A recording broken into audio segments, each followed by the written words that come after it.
सिंध के शहर स्करंड में वाक़ सैकड़ों बरस कदीम दलील कला अपनी मुनफरिद गोल तर्ज तामीर की वजह से दुनिया भर में मशहूर है, लेकिन महकमा आसार कदीमा, टूरिज्म डेवलपमेंट और वजारत सकाफत की अदम तवज्जुही की वजह से यह अजीम इमारत अब किस्सा पारीना बनती जा रही है। नवाब शाह से स्करंड की तरफ जाते हुए दाएं हाथ पर एक अजीम शान कला सर उठाए नजर आता है, जो कि अजमत रफ्ता की तस्वीर बना सयाहों की दिलचस्पी का सामान अपने अंदर पिन्हा रखे हुए है। यह कदीम तामीराती फन का एक अजीब और गरीब शाहकार है, जिसे उस दौर के कारीगरों ने गोलाई में तामीर किया।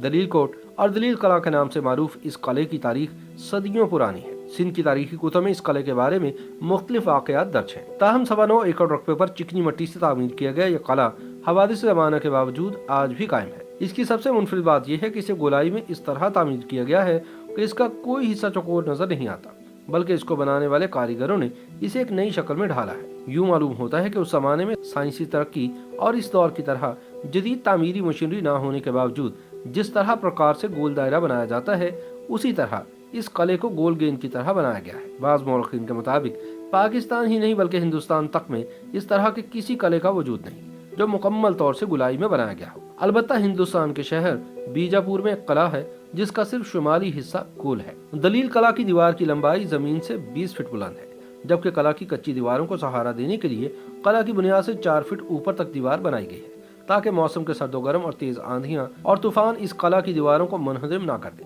किला की दीवार को मजीद मजबूत बनाने के लिए इसमें लकड़ी के तख्तों की चुनाई भी की गई है। इस किले के चारों तरफ खूबसूरत अंदाज में बुर्जियां तामीर करके इसे मजीद दिलकश बनाया गया है। इमारत के अंदर तहखाने वाक़ हैं जिनका रास्ता ईंटें लगाकर बंद कर दिया गया है। कहा जाता है कि खतरे के वक्त किला में मौजूद खवातीन, बच्चों और बुजुर्गों को तहखाने में मुंतकिल कर दिया जाता था।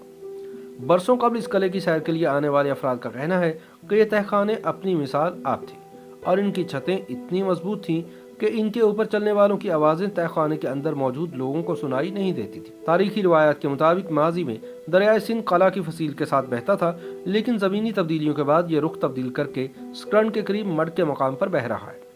इस बारे में महकमा आबपाशी के माहिरीन का यह कहना है कि इस इलाके में पानी का कुदरती बहाव अब भी दलील कोट के साथ मौजूद है और कई मरतबा रोहड़ी कैनाल में शगाफ पड़ने के वक्त सैलाबी पानी दलील कला के साथ शुमाल से जुनूब की तरफ जाता है। दलील कला की खूबसूरती और दीगर कलों से इसकी एक इनफरादियत ये भी है कि इस कला की बुर्जियों को कमल के फूल के नकूश से मुज़य्यन किया गया है और चूंकि हिंदू धर्म में कमल के फूल को रूहानी तकद्दुस का दर्जा हासिल है, इसलिए दलील कला की बुर्जियों पर भी इस फूल की मानित बुर्जियां बनाई गई हैं। मुख्तलिफ रिवायात में बयान किया गया है कि उस दौर के हुक्मरान ने अपने अकीदे की बुनियाद पर इसकी तामीर में कमल के फूल की शबीहों से मुज़य्यन बुर्जियां इसलिए भी बनवाई कि शायद इसका अकीदा रहा हो कि इस कला में रहने वाले इसकी बरकतों से महफूज व मामून रहेंगे और कोई इन्हें यहाँ से बेदखल न कर सकेगा। ताहम उसका यह अकीदा उस वक्त बातिल हो गया जब मोहम्मद बिन कासिम ने सिंध का रुख किया।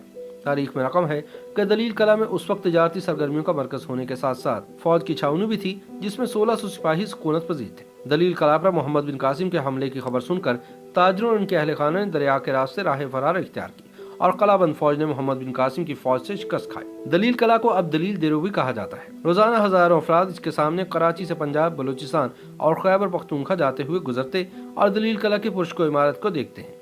महकमा आसार कदीमा, टूरिज्म डिपार्टमेंट और महकमा सकाफत की अदम तवज्जुही की वजह से ये इमारत अब किस्सा पारीना बनती जा रही है। YouTube पर गूगली न्यूज देखने के लिए youtube.com की सर्च बार में गूगली न्यूज टीवी टाइप करें। गूगली न्यूज के पेज पर सुर्ख रंग के सब्सक्रिप्शन वाले बटन पर क्लिक करना ना भूलिए। YouTube पेज पर अपलोड होने वाली वीडियोस से बाखबर रहने के लिए बेल आइकन पर क्लिक कीजिए। आपको हर नई वीडियो के बारे में नोटिफिकेशन मौसूल हो जाएगा।